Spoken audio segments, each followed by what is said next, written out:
Good morning. आज की class में हम जो टॉपिक शुरू करने वाले हैं वो टॉपिक होगा करंट इलेक्ट्रिसिटी का, क्लास 10th के बेसिस पे।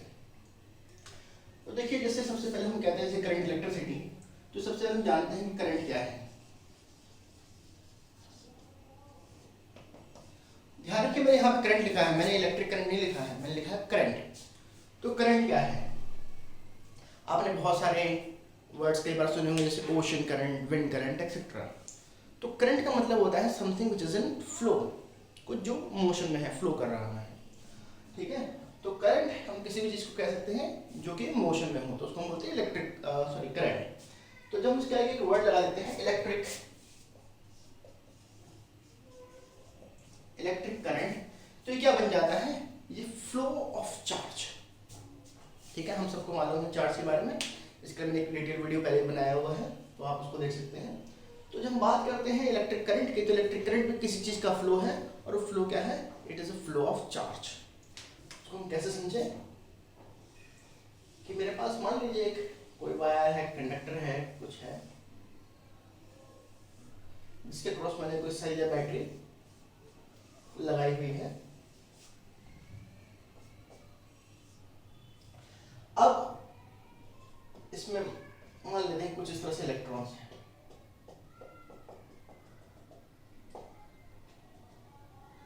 तो जब ये बैटरी या सेल हम उस पर लगाते हैं, तो इलेक्ट्रॉन्स पे लगता है, एक फोर्स लगता है, उनमें अट्रैक्शन या रिपल्शन होता है। मान लीजिए कि ये एंड प्लस है और ये एंड माइनस है, तो इलेक्ट्रॉन जो होता है जिनके ऊपर एक नेगेटिव चार्ज होता है, तो किस तरफ जाएंगे? They will move towards the plus side.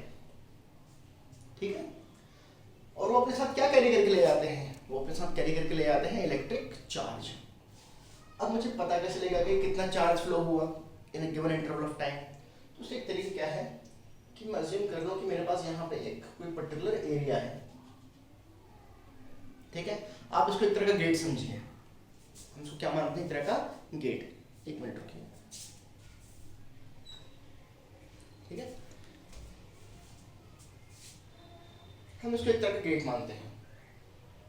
जैसे आपने सुना भी होगा कि कई बार मेट्रो में कहते हैं कि आज मेट्रो में 15 लाख लोगों ने सफ़र किया, आज मेट्रो में 13 लाख लोगों ने सफ़र किया। तो ये मेट्रो वालों को पता क्या चलता है कि मेट्रो में कितने लोग सफ़र करके गए हैं? ठीक है, वो एक एक आदमी काउंट नहीं करते हैं। तो उसका एक तरीका क्या है? तरीका ये है कि अगर मान लीजिए कि जो मेट्रो का गेट है, तो उस पर चाहे वो आप टोकन से जाइए, चाहे आप स्मार्ट कार्ड का यूज़ कीजिए। ठीक है, अगर आप कुछ भी कार्ड यूज़ करते हो तो गेट में एंट्री करने के लिए आपको, या एंटर करने के लिए स्टेशन के लिए आपको उसको कार्ड को या टोकन को टच करना पड़ता है। और मान लीजिए कि उसमें काउंटर लगा है गेट पे, तो जैसे ही एक आदमी ने टच किया उसमें काउंट हो गया 1, फिर दूसरा आदमी ने काउंट किया या टच किया उसमें काउंट हो गया 2। ठीक है, तो उस तरह से गेट लगा हुआ है, तो जितने लोग उसमें अंदर गए, ठीक है, हम उसकी काउंटिंग कर सकते हैं कि कितने लोग काउंट करके आए, या उसको आउटसाइड में भी कर सकते हैं कि कितने लोग मेट्रो स्टेशन से बाहर निकले। तो इस तरह से हम हर एक गेट पे काउंट कर सकते हैं कि कितने लोग आज दिन में अंदर गए हैं। फिर ओवरऑल उनका एक सम करके मुझे मालूम चल जाएगा कि ओवरऑल अगर सारे स्टेशन पे ऐसा हो रहा है तो ओवरऑल कितने लोग जो मेट्रो स्टेशन से अंदर गए हैं। ठीक है, तो इसी तरह से मैं पता करना चाहता हूँ कि कितना चार्ज है जो ऐसे फ्लो करके जा रहा है इस सर्किट में। तो मैं क्या करता हूँ कि यहाँ पे मैं यूनिट एरिया जूम कर लेता हूँ और उसको मैं मेट्रो गेट मानता हूँ।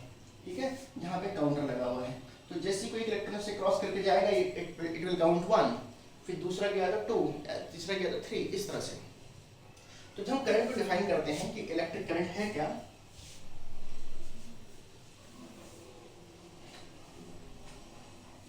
तो electric current is the rate of flow of charge. अगर आप देखिए बुक्स वगैरह में, तो उसमें बेसिकली इतना ही लिखा हुआ है, the rate of flow of charge. पर मुझे पता कैसे चलेगा कितना rate of flow of charge का मतलब हर सेकंड कितना चार्ज फ्लो कर रहा है? पर जैसे मैंने पहले कहा कि हमें पता कैसे चलेगा कि कितना चार्ज फ्लो किया, तो उसके लिए हमें गेट लगाना पड़ेगा, यानी कोई एरिया ऑफ क्रॉस सेक्शन देखना पड़ेगा। तो the rate of flow of charge through a given area of cross section of the conductor. The rate of flow of charge through a given area of cross section of the conductor. तो जब हम बात करते हैं rate की, ठीक है। तो मोस्ट ऑफ द टाइम होता है यूनिट में, है ना, कि जैसे आपने पहले पढ़ा होगा कुछ फॉर्मूले से हम कहते हैं कि व्हाट इज एक्सेलरेशन, तो हम कहते हैं rate of flow of charge, तो उसमें एक कॉमन बात ये थी कि डिवाइड बाय टी था। जब हमने कहा पावर क्या है तो हम कहते हैं it is rate of doing work, ठीक। जब हम कहते हैं फोर्स क्या है तो हम कहते हैं it is the rate of change of momentum. इन सब में कॉमन बात क्या है कि जब भी हम कोई रेट निकाल रहे हैं तो it is divided by T. Similarly अगर यहाँ पे हम देखें तो हम क्या है rate of flow of charge, तो रेट का मतलब तो वैसे होता है यूनिट में, तो आप उसको कह सकते हैं I is equal to Q by T, where Q is electric charge. जो पर्टिकुलर एरिया जो मैंने दिखाया था उसमें से क्रॉस हो गया है टी टाइम के अंदर में, and I is electric current, ठीक है। आगे इनकी यूनिट्स भी जरूरी है, ठीक। तो सबसे पहले तो आप जानिए कि जो SI यूनिट होती हैं ऑफ इलेक्ट्रिक करंट वो है एम्पेयर, जिसको हम A से डिनोट करेंगे, जबकि ऐसा यूनिट ऑफ चार्ज जो है वो है कूलम, जिसको हम C से डिनोट करते हैं, ठीक है।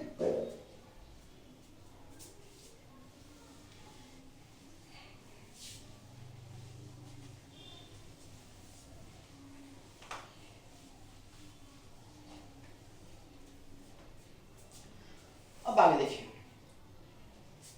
हम इस फॉर्मूले पे पहुंचे थे कि I is equal to Q by T, ठीक है। तो जैसे मैंने पहले कहा रेट, तो इससे आप मार्केट में जाते हैं चीज़ों का रेट पूछते हैं, ठीक है। तो जैसे आप मार्केट में गए, आपने पूछा कि व्हाट इज कि जो आपको बनाना है उसका क्या रेट है, या फिर आपका जो सपोज एप्पल लेने गए या अनियन लेने गए तो उसका क्या रेट है। तो जब वो रेट बताता है वो पर केजी में हमें रेट बताता है, यानी कि एक यूनिट का। तो एक यूनिट क्या है उसके पास किलोग्राम, ठीक है। सो हर एक यूनिट पे, ठीक।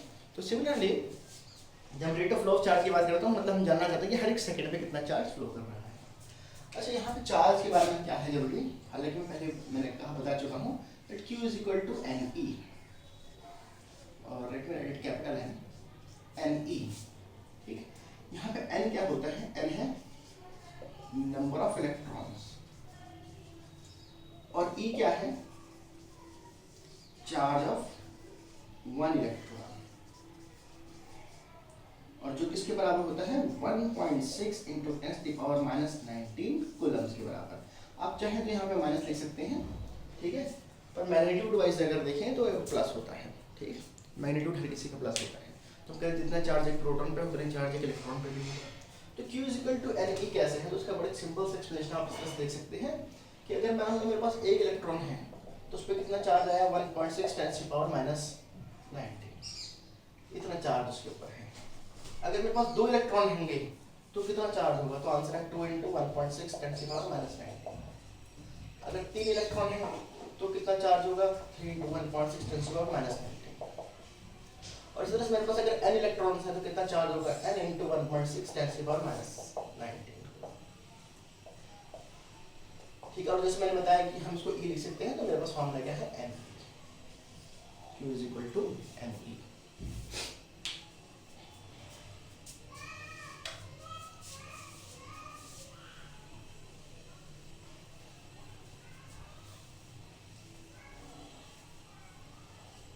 नेक्स्ट इसमें देखें कि जो करंट होता है उसको मेजर करने के लिए डिवाइस की रिक्वायरमेंट होती है, और उस डिवाइस को हम कहते हैं ammeter. So what is ammeter, an ammeter is a device which is used to measure electric current in the circuit। अगर कुछ सिंबल देखें तो कुछ इस तरह से होगा, A means ammeter, इसको एम्पेयर भी ले सकते हैं। इसका जो रेजिस्टेंस होता है, जो परफेक्ट यानी जो आइडियल होगा, ठीक है, आइडियल एमीटर का वो होता है 0 और it is always connected in series. Series parallel क्या है, रेजिस्टेंस क्या है, जैसे जैसे हम चैप्टर में आगे बढ़ेंगे तो मालूम चलता जाएगा, ठीक है। तो एमीटर जो आइडियल एमीटर है, परफेक्ट एमीटर जो है उसका रेजिस्टेंस 0 होता है। हालांकि हमारे पास कोई भी आइडियल एमीटर होता नहीं है, ठीक, यानी कुछ ना कुछ का रेजिस्टेंस जरूर होगा, पर अगर मेरे पास एक आइडियल एमीटर है तो उसका रेजिस्टेंस होता है 0।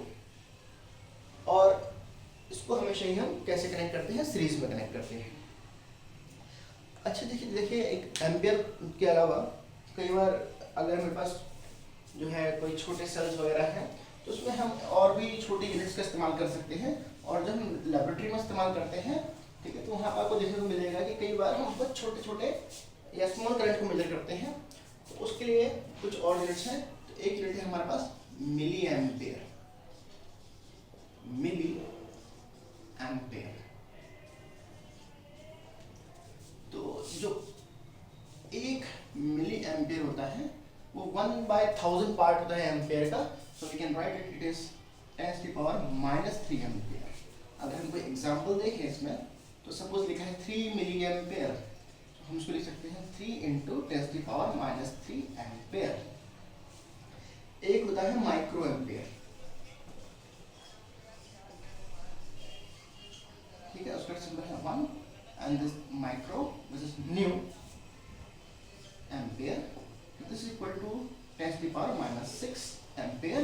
In a similar way, if it is 3 microampere, we can write it 3 × 10⁻6 ampere. अब किसने पूछा कि ठीक है, हम जानते हैं कि चार्ज का नेट कूलम है और उसका फॉर्मूला Ne होता है। तो एक इलेक्ट्रॉन पर ज़्यादा चार्ज होता है कि एक कूलम के पास ज़्यादा चार्ज होता है? तो इसका आंसर हमें एक दूसरे वे में मिल सकता है। देखिए, अगर मैं आपसे कहूं calculate the number of electrons in 1 coulomb of charge, तो मैं आपसे कह रहा हूं क्यू मेरे पास कितना अवेलेबल है, 1 coulomb. N number of electrons मुझे मालूम नहीं है और ई की वैल्यू तो स्टैंडर्ड है, फिक्स। तो Q is equal to Ne, so N is equal to Q by E। Q की वैल्यू आप सब्स्टिट्यूट कीजिए 1, E की वैल्यू सब्स्टिट्यूट कीजिए 1.6 10⁻⁻19। तो जब आप इसको सॉल्व करेंगे तो आपको मिलेगा 6.25 × 10⁻18। तो इसका मतलब ये हुआ कि जो एक कूलम चार्ज है, एक कूलम चार्ज इतने सारे इलेक्ट्रॉन्स मिलकर बना हुआ होता है। तो अगर हम एक इलेक्ट्रॉन के चार्ज की बात करें तो उसके पास सिर्फ अपना चार्ज है, अकेले का चार्ज है। जबकि मैं एक कूलम चार्ज की बात करूं तो उसके पास इतने सारे इलेक्ट्रॉन्स का चार्ज है। तो सिंपल सी बात क्या हुई कि एक कूलम चार्ज बहुत बड़ा चार्ज होता है जिसके अंदर इतने इलेक्ट्रॉन होते हैं। अगर आप इसको एनसीईआरटी में चेक करेंगे तो आपको अप्रोक्सीमेटली 6 × 10⁻18 लिखा दिखाई देगा, अप्रॉक्स, ठीक है। एक्चुअल में आप कैलकुलेट करेंगे तो इतना निकल के आएंगे। अब इसके बाद बाकी के जो टॉपिक है मैं उसको कोशिश करूँगी नेक्स्ट वीडियो में कवर करूँ, जिसमें हम बात करेंगे पोटेंशियल की और रेजिस्टेंसेस की along with Ohm's law. Thank you.